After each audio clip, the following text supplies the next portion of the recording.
কাকজানত গড়ৰ মুক্ত বিচৰণ। যোৰহাট বন সংমণ্ডলৰ অধীনৰ কাকজান তিনিকুৰিয়াৰ পথাৰৰ পকা ধাননিত এটা গড়ে মুক্ত বিচৰণ কৰিছে। আজি পুৱাই গাঁৱৰ ৰাইজে পথাৰত চৰি থকা গড়টোক প্ৰথমে মহ বুলি ভাবিছিল যদিও পিছত গড় বুলি জানিব পাৰি আৰক্ষী আৰু বন বিভাগক খবৰ দিয়ে।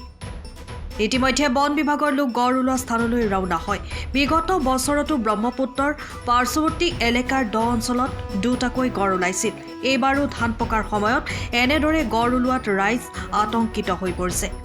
শেহতীয়াকৈ গড়টোৱে ধান নথকা এক মুকলি স্থানত অৱস্থান কৰা বুলি জানিব পৰা গৈছে।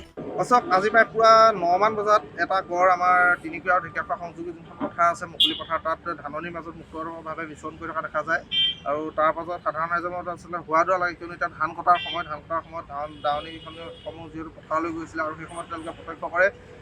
তাৰ পিছতে গাঁৱৰ ৰাইজৰ আৰু সহযোগত তেওঁলোকে চিঞৰ-বাখৰ কৰি যেনে গড়টো তাৰ মুকলি পথাৰৰ ফালে খেতি পথাবলৈ সক্ষম হয় যদিও কিন্তু সাধাৰণ ৰাইজ বৰ্তমান সময়ত শংকাত আছে, কিয়নো এতিয়া ধান কটাৰ সময়ত দাৱনীসমূহ ৰাতিপুৱাই পথাৰলৈ ওলাই আহে। এই ক্ষেত্ৰত কিন্তু বন বিভাগে নিৰ্দিষ্ট ব্যৱস্থা গ্ৰহণ কৰি গড়টো যাতে কোনোবা সুৰক্ষিত স্থানলৈ তেওঁলোকে গড়টো নিক্ষেপ কৰিব পাৰে তাৰ বাবে ব্যৱস্থা গ্ৰহণ কৰিবৰ বাবে আমি বন বিভাগক আহ্বান জনাইছোঁ।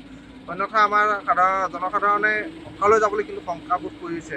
গতিকে এই ক্ষেত্ৰত বন বিভাগক আমি কিবা তেওঁলোকৰ নিৰ্দিষ্ট ব্যৱস্থা গ্ৰহণ কৰিবৰ বাবে আমি আহ্বান জনাইছোঁ। সময়ৰ খবৰ সময়ত পাবলৈ ফ'ল' কৰক টাইম অফ আছাম।